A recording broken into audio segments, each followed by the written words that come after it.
Not even a cover. They gave us a blanket, not even a blanket.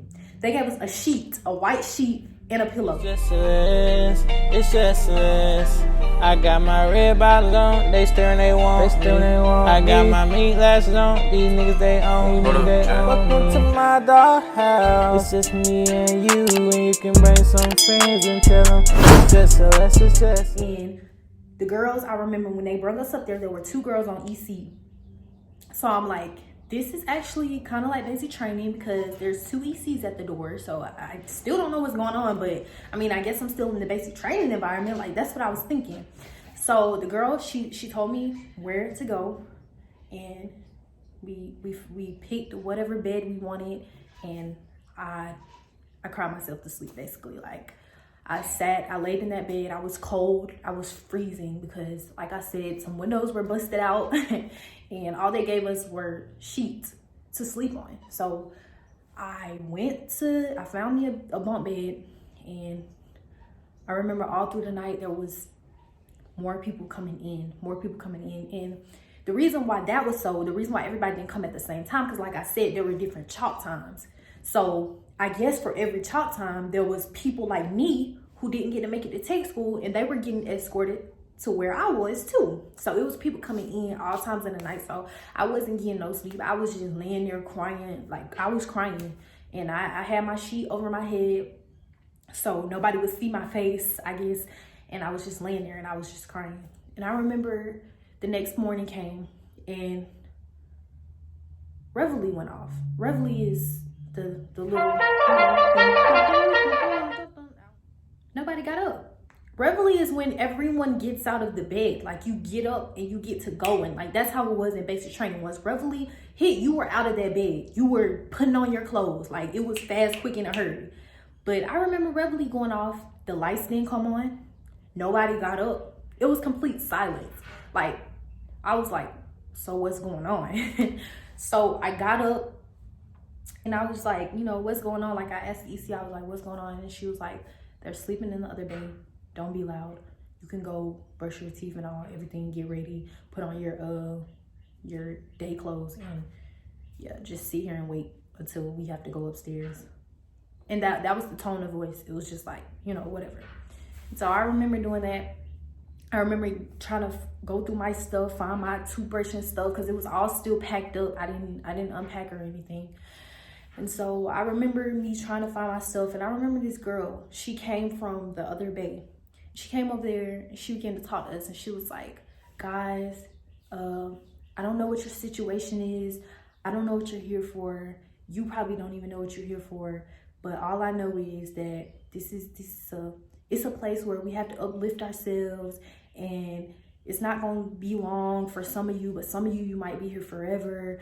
And I just remember her saying all this stuff, and I'm just like, where am I? Like, what is this? And so it was really scaring me. Like, it was scaring me. Like, I didn't know what was going on. So I'm just like, okay, like, she's scaring me even more. So I remember after the little talk the girl had, I'm just like, where are we? And she's like, this is Airman Holdover. And Airman Holdover is basically a place where airmen, after they graduate, they go here to wait to see if they're either going to get kicked out or stay in the Air Force. And I remember me just sitting there thinking, like, what could I be here for? Like, I don't even know. I don't know. Because I remember during basic training, I had a bunch of doctor's appointments for my iron. And that was the only thing that I could think of at the moment, like, while I was there. And sure enough, it was because of my iron. The doctor had cleared me and told me that I was fine. So I didn't think that anything was wrong. I didn't think that I was going to get held back from my iron, because the doctor, my last doctor's appointment, she was like, your iron is improved. So you're fine. You're good. I'm going to send over a waiver for you so you can continue out with your Air Force career. I didn't know. I thought once she sent the waiver, okay, that's the waiver, that's done in it for the situation. I'm good. I'm ready. But that's not how I was. I went to holdover to wait for my waiver from my iron. And so I remember us going upstairs. There was like another dorm, but they had re-innovated it to where it was just like this big open space to where you could play games, you could read books and stuff like that. It had like a pool table in there. It had like a what is that called, a ping pong table. It had like little games and stuff where you could just, you know, just chill, watch movies. It was a TV. And so every day we would have to go up here to this thing and to this dorm and just chill out for the whole day and basically wait. We had to wait for our cases, which they were called cases because everyone had different reasons why they were there. So they were called cases, and my case was iron anemia. And so I had to sit there every day and watch movies or play ping pong and just wait for a waiver to be sent so that I could carry on without my time being there. And I remember once I found out what I was there for, which is iron, because they told me, they eventually told me why I was there. If you had an iron problem and you were in the Air Force Reserve, that was a problem. It was a girl that had been there for 5 weeks already. 5 weeks already, and she had iron. And this was my first week there, and she was waiting on a waiver. And so I'm worried. Like I'm scared because I'm like, this place is not somewhere where I want to be, because y'all, when I tell y'all, the atmosphere is like, the atmosphere in that place is like death. Like, I'm not even gonna sit here and sugarcoat it. It's like death. It's like people moping around, you know, they feel like their life is over because they're in this place and they're away from their families. I mind you that we graduated, so we earned the right to have our phones back. We earned the right to be able to have freedom. We earned that because we went through basic military training. We graduated. So now we're being taken to this place and we get everything stripped of us again. How are we supposed to cope with that? How are we supposed to deal with that? So I don't blame, you know, the energy that was in there, because I mean, it is what it is. We were all going through. We were all like, it wasn't depression. It was just disappointment. It was disappointment because you've went through this 8 weeks. You've done what you were supposed to do, just like everyone else. But you out of everyone, you had to be the one to get held over. And so I just remember, you know, every night I would pray to God and I would ask God, like, if you get me out of this situation, I'll let people know that it was you that got me out of this situation, because like these people are telling me I'm never gonna get out. I'm gonna be here forever, and I'm just like freaking out. I'm scared. And so I remember we had to go down to our caseworkers, and our caseworkers were basically not necessarily lawyers, but they were people who help you with your cases to try to either go ahead and get you kicked out or get you a waiver. A waiver is something that says she can stay in, but she has this deficiency, so she can't sue us if something happens. Basically, it's the military trying to, you know, be protected for themselves, because if I would have fell out or something during a deployment or something like that, they would have been liable for that. So that's basically what holdover is for. It's a place where they weed out the people they can help, or they weed out the people who are liability to them, basically. Like, they're not going to keep you if you're a liability. So I remember every day I would pray to God, and I would just ask God, like, please get me out of this situation, because y'all, I'm not going to sit here and flex and act like it wasn't bad, because it was bad. The food, like everything, it was just a whole different vibe. It was kind of like jail. And I've never been to jail, but I watched movies and stuff like that where people have been incarcerated, and that's what it felt like. When I called my parents, I had to talk to them on a payphone, y'all. I had to put freaking coins in a literally a payphone, like a payphone that you sit in. I had to call my parents in those when we had breaks and stuff. Like, we couldn't just talk to our people, talk to our parents and stuff like that on a regular basis. We had to call them when we had breaks, or after the duty day, basically after 3 o'clock. We could call our parents, or, you know, do stuff like that, but you couldn't use your phone if you weren't phased up. And phased up is like, after you've been there for a certain amount of days, you get your phone back after hours. So during that time, I wasn't phased up. This was my first week. So every day I'm just sitting in the booth. I'm calling my parents. I'm crying. I'm just like, Mama, I can't do this. Like, it's depressing. I remember, y'all, one night I had a toothache. And I remember everybody in the dorm, they were sleeping. And I remember I got up out of my bed and I went in the bathroom. in the shower and I cried all night, and I was just like, God, why me? Like, why am I put in this situation to where I can't talk to my family? I'm here with these girls and they don't even want to be here. Like, they don't want to be in the Air Force anymore, but I want to. So why do I have to be around this negative energy? It's making me not even want to like be here. I just want to go home. I just want to be with my family. I've already been away from them for 8.5 weeks, 2 months. And I just saw them, and I'm thinking that I'm finna go back to normal, and soon I'll be back, you know, for Thanksgiving. Thanksgiving was coming up, and I was supposed to be back for Thanksgiving. But obviously, y'all saw I wasn't back for Thanksgiving. And, like, me thinking about that, I was just like, you know, I just want to give it all up. I just want to go home, like, forget the waiver, forget trying to wait. Like, I'm not finna do this. Like, I miss my family, and I miss being at home, and I just miss being around the people that I love, being around people I know. You know, just knowing people is, you know, that's comfort in it.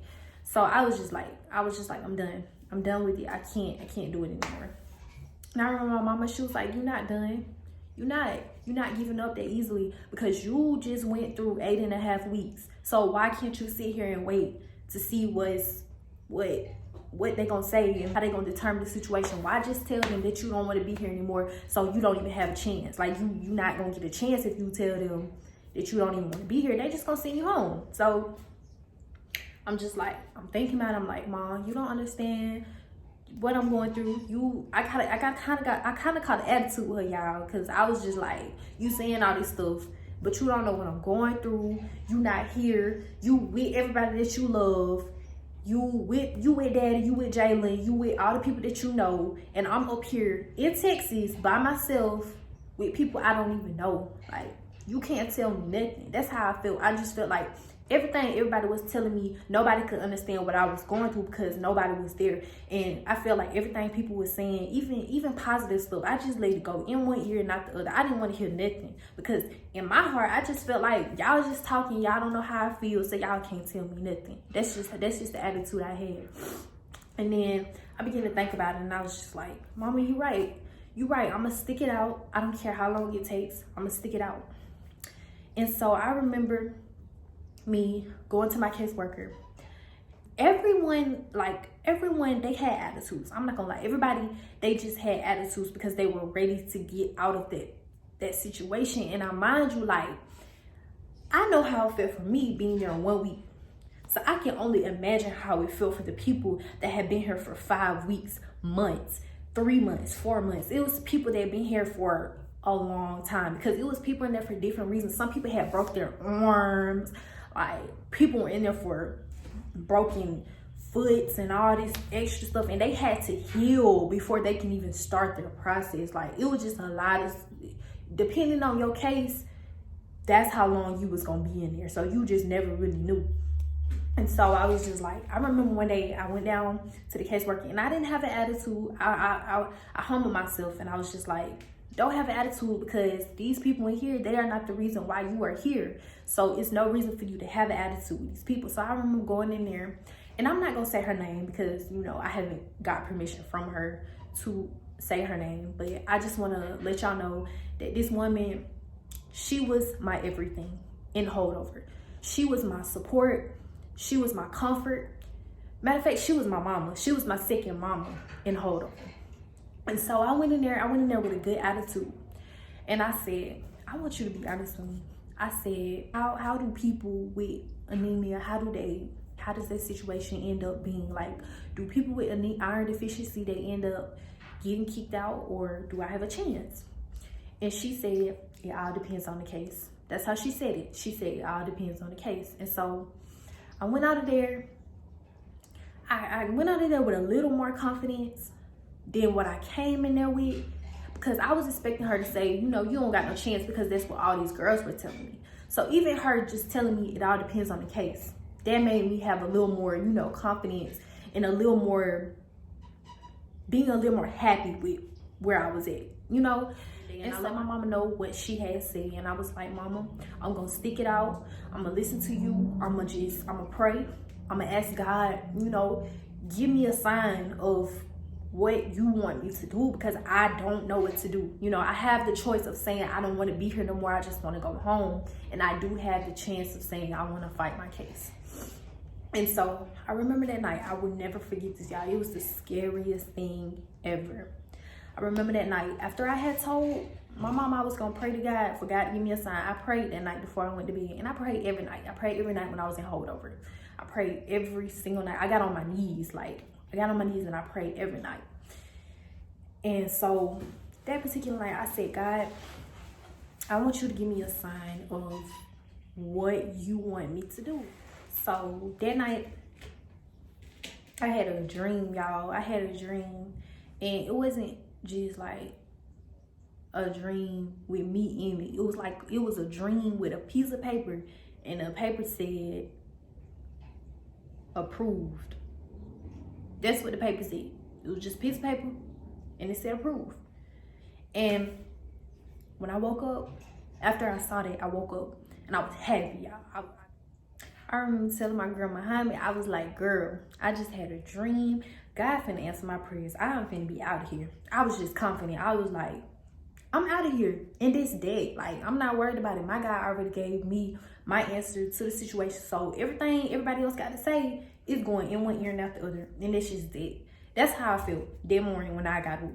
And Muhammad was like, oh my gosh, that's crazy. I'm so happy for you. Because Muhammad, she was in there for the same reason. And she was actually in my flight. She came the same night I came, but just at a different time. So that morning when we woke up, we realized we was both in there. So that was really the only reason why I was like, even sane, because I had somebody that I knew from my flight that I had grown to know over those 8.5 weeks. And me and Muhammad, we weren't even close. Like in the flight, we wasn't like me and my other girls was, but in holdover, me and Muhammad, we became sisters. We became close, click tight.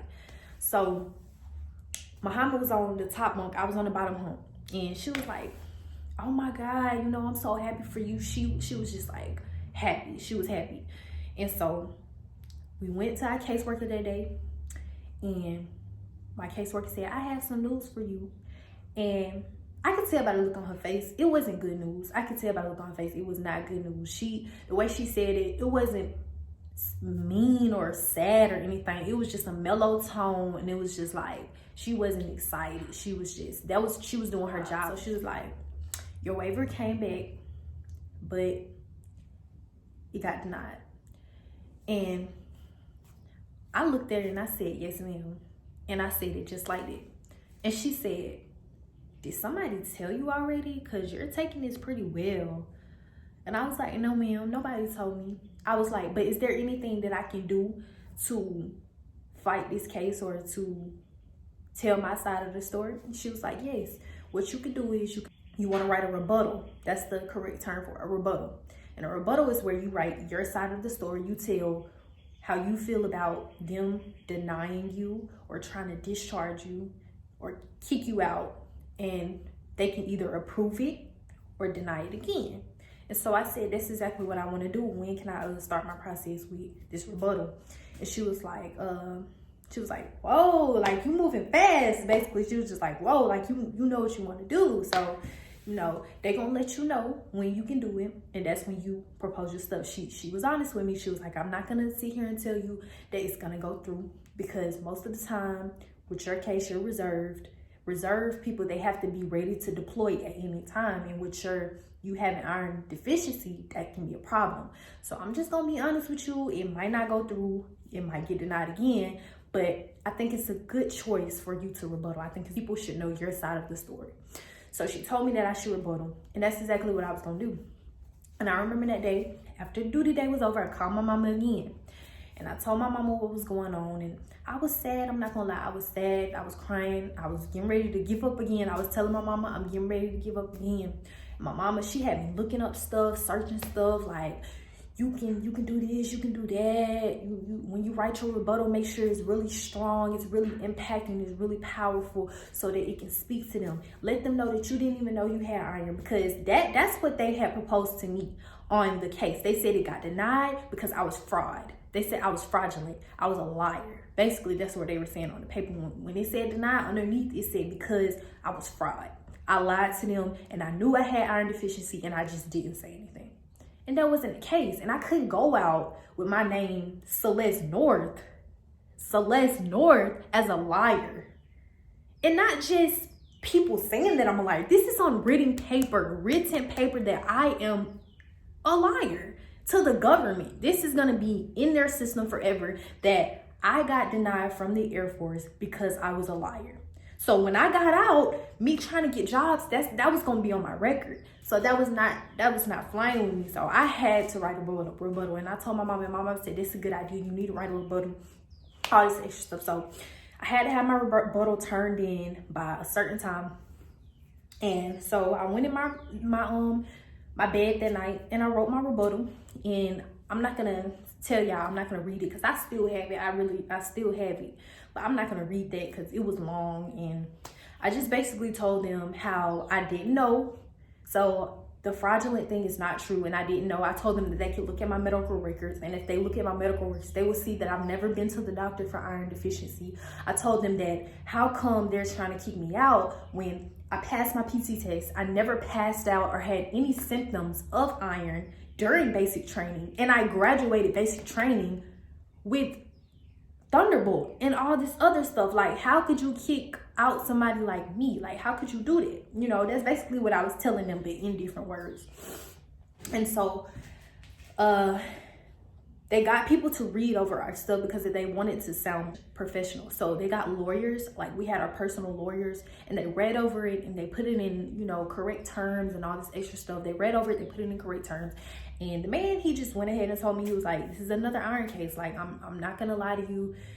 It might not turn out good. So I just want you to be prepared for that. He said, I just want you to be mentally prepared that you might get denied again. Like, that's just, it is what it is. And so I still wasn't accepting it because I told God to give me an answer on what I should do. And that night I had a dream about a piece of paper that said, approved, not denied, but approved. And so I was still standing on it. I was standing on, I'm getting approved. So 3 weeks passed, 4 weeks passed, 5 weeks passed. I was on the 6th week in airman holdover. And the particular lady that I was telling y'all about, he was like my mother figure while I was there. She called me down. I was upstairs in the little dorm room, and she called me down and she was like, can you send Airman North down? And my MTL, which they're called MTLs, whenever you get out of basic training, my MTL, she told me that she wanted to see me because she had some news for me. And so I went down there, and I'm not gonna say I was excited because I had been there 5 weeks. Like, that was my 6th week there. And so I'm starting to get discouraged now. You know, I'm starting to just not necessarily get used to the situation, because you can never get used to being in a situation like that. But I was starting to accept the fact that I wasn't staying in the Air Force. I was beginning to write down plans of my second options on what I was going to do. I was going to go back to college. I was going to, you know, try to go the officer route, all this extra stuff. You know, I was just trying to figure out what I was going to do next in life. I wasn't trying to dwell on that anymore because my mind had made me believe that I was never getting out of this situation, and that when I got out, I wasn't getting out me being in the Air Force. When I got out, it was going to be me going home, not being enlisted in the United States Air Force anymore. And so when I went down there, I didn't have an open mind. I was just like, you know, what's now? Like, what else? What now? Like, I'm here. What do you have to tell me? She was overly excited. She was overly excited, and it was just a glow on her face. She was just like, you know, I have something to tell you. And I was like, what? And she was like, they're gonna let you retest your iron again. And I was like, are you serious? They're gonna let me retest my iron? And I was like, but what about the rebuttal? Did it go through? Did they read it? She said they didn't even have to read your rebuttal. I put in a good word for you, and I told them that on accountability of me, I want them to invest in you, put this money in you to order you a test, because I see potential in you. And I see that you want this. and I see that you're not giving up. So I told them, this is my word now. I told them that you told me that if they test your iron again, you are certain, 100% certain that your iron will be up and that it will not be low anymore. I can't believe you did this. Like, I'm sitting here crying at her desk. I'm sitting here crying. We're both just overly excited now. I'm just like, oh my gosh, are you serious? And she's like, yes, I'm serious. And so she was like, you're gonna take your test next week. Is your monthly on? All this stuff, because you know your monthly has a lot to do with your iron, because iron is basically your blood count is low. So if your monthly is on, your iron's gonna be low. And that was the main problem of why my iron was low during basic training, because my monthly was all out of whack, and every time they tested my iron, my monthly was on. And that's what I told her. I was like, I don't think it was fair, because every time they tested my iron, my monthly was on. So I feel like that was the main reason why. And she took that into consideration. She talked around, she talked to the commander and told him that I was getting a retest, and that this retest was going to determine me staying in the Air Force. And so she said, I'm doing this for you, Celeste. You have my name on this, and I'm rooting for you. But I'm telling you right now, your iron better be up. That's basically how she said, your iron better be up, because I talk very highly of you, and I put my job on the line for you. So your iron better be up. And so I remember that next week, I was doing all I can. My mama was looking up stuff on how to get my iron up, and I was doing everything she was telling me. I was drinking beet juice. I was eating Pop-Tarts. I was eating spinach, bowls of spinach every day, just trying to get my iron up. And finally came the day for me to test. And I went in there and I tested for my iron, and the results came back actually the next day. And so I went in there that next day after the duty day, and I told her, I said, you said the results were in, I'm ready to hear them. And she said, you passed. Your hemoglobin levels, everything like that looks good. You're good. And so we're gonna send this waiver over again with the results, and we're gonna see what they say. And I'm like, so Miss Chrissy, they didn't have to read my rebuttal. They didn't have to do any of that. She said, no, your process has stopped. Your discharge process has stopped. You are not in the process to get kicked out of the Air Force anymore. But this is gonna determine if you're gonna still be in or not. So we're gonna see if they'll accept it with the test results. And so she sent the test results in, and day after day, I would go every single day to check. I would be like, Miss Chrissy, has anything came in yet? No, still nothing, but keep coming, every day, keep coming. And so I went back and forth every day, just to, see. And it was on a Friday. And Fridays are the days that people get told whether they're leaving or not, so they can leave that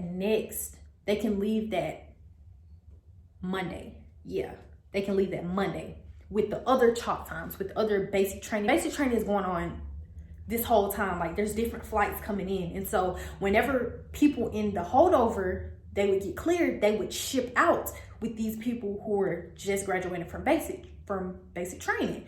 And so I had to know on a Friday whether I would be leaving on that next Monday with the other people. And so I didn't hear anything back that Friday. And so I remember I was just like, maybe next week. My friend Muhammad, she had got cleared 2 weeks before me, so she was going. I had met new friends that had came in, and I was dealing with the situation still, but I was still not happy where I was at, because I felt like my life was on a hold and I wasn't moving forward with my life. I just felt like I was just there. I was just in a place not doing anything productive but waiting. And so I remember that Friday, I was just like, it is what it is, maybe next week. So I remember the duty day was finna be over. And I remember she ran out of her office. She ran down there where we were. We were under a pavilion area, and we were talking to our MTL. She was telling us about some events that were coming up if we wanted to volunteer for them and stuff like that. And I remember her coming out there, and she was just like, Airman North, can I see you? And I remember coming up there, I was anxious, I was nervous, I was scared. And she said, you got approved. She said, you got approved. And I said, are you serious? And I just broke down in tears, y'all. I broke down in tears, because like she explained to me, this has never happened. Like, there's never been someone in the reserve who has gotten cleared for their iron, if their iron wasn't up. you know, it hasn't happened. It hasn't happened. I've saw people, you know, leave week after week because of iron, but I'm still here, you know. And so she told me to come down to her office. So I said, the people begin to ask me like, why did I do this for you? Why did I put my job on the line for you? Why did I talk to the commander and go the extra mile just to do this for you? And she said that she told them, if I tell you why, you probably gonna look at me crazy, or you're not even gonna believe what I have to say. And so she explained to me, she said, I really feel like God came to me personally, and he said, if you do this for her, if you give her her breakthrough, if you help her get her breakthrough, then you gonna get yours, just for being faithful and stepping out, you know, just for taking a risk. And so she said that she explained to me how she had been going through a lot, you know, with different stuff. And then I was just like, you know, I had no idea. Like, I had no idea you were going through things yourself. So, you know, I was happy that I was nice to her. I was happy that I didn't give her an attitude. I was happy that God gave me the humility to just humble myself and just be nice to her, because that's what she needed. She didn't need people to be coming to her, you know, with negative attitudes, acting like it was her fault while they were there, because it wasn't her fault. You know, she was just there to help. So I really thank God for showing me how to be nice to her and talk to her and kind to her, because she needed that. And I never knew that she was going through stuff. And I know my friends and stuff, they may think that lately I've been being distant with them and not talking to them. And, you know, I'll come home, like right now, I'm in Atmore, Alabama right now. This is my hometown, but I'll come down and I won't hang out with anybody. Like, I won't call people up and be like, hey, I'm in town, let's go hang out, let's go out to eat, or I'm coming over your house and stuff. And it's nothing personal, guys. Like, my girls out there, they live in Atmore that I used to, you know, be real close to. It's nothing personal. It's just that experience did a lot to me. And I'm still trying to, I don't want to say heal from it, because I'm okay. Like, I'm good. But I still have to wrap my head around me going through all of that. And even the words that I'm saying can't express the emotions and the thoughts that I had when I was there. And so I feel like until I get myself good, I don't want to be around anybody, because I can't have negative vibes in my life. I can't have negative energy in my life, because I'm trying to do better for myself. I'm trying to do better for myself. And not saying that y'all are negative or, you know, anything of that nature. I'm just saying, like, I don't want to put myself in a predicament to where I have to go 10 steps backwards and try to get myself back to where I am now. So whenever I feel like I'm ready to be around people, hang out with my friends like I used to, do the things that I used to do, I'm not gonna do it until I'm ready. And so I feel like y'all should understand that. I feel like y'all should be understanding of that. If y'all really love me, I feel like y'all shouldn't feel some type of way because I'm not reaching out to you like I used to before I left, because I am a totally different person. I'm not just saying that. People may know I haven't even really been on social media like that. Like, y'all used to see Celeste posting stuff all the time, and I barely even post anymore. Yeah, I be on social media looking, but I don't really post stuff like that no more. Like, I try to be low key. I try to mind my business. I don't really tell people what my next move is, what I'm doing, because I don't want to be like, if I fail, then haha, it's in everybody's face and they gonna see me fail. You know, people love to see fail, you know. So I don't put my business out there no more. I just handle my business, do what I gotta do, and that's it. And so I just want everybody to know I'm so ready to be back in the YouTube business. Y'all see, I got my little setup and all this stuff, so I'm really getting serious about it. I'm not gonna tell y'all like exact dates when I'm gonna post stuff and stuff, because I don't want to make promises I can't keep, because I do have a busy life with college and all this extra stuff. So I'm not gonna say, oh, I'm gonna post on these certain days or anything like that. I'm not gonna make those promises anymore, but just know content will be coming back to back to back to back. I don't know when, I don't know how, but I'm gonna make it happen. And you guys subscribe to my channel and hit that post notification so you know when my posts are gonna be coming up. Y'all can just click on it and watch it every time I post something.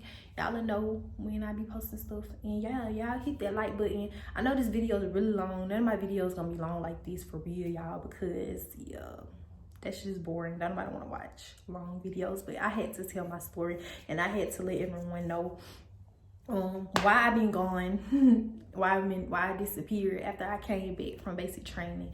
And I wanted to give y'all the story that y'all wanted because y'all asked for this. So yeah, you got it. So hit that like button if you like this video. Comment below what you want to see. And y'all, for real, like, if you watching, just like it. If you watching, comment, like, anything. Just put a smiley face. I don't care. And if y'all like what I'm doing, y'all need to subscribe because I'm trying to get somewhere. I'm trying to make it. And I can't do that without you guys. You guys are my support. You guys are my everything. So hit the subscribe button. And I'm out.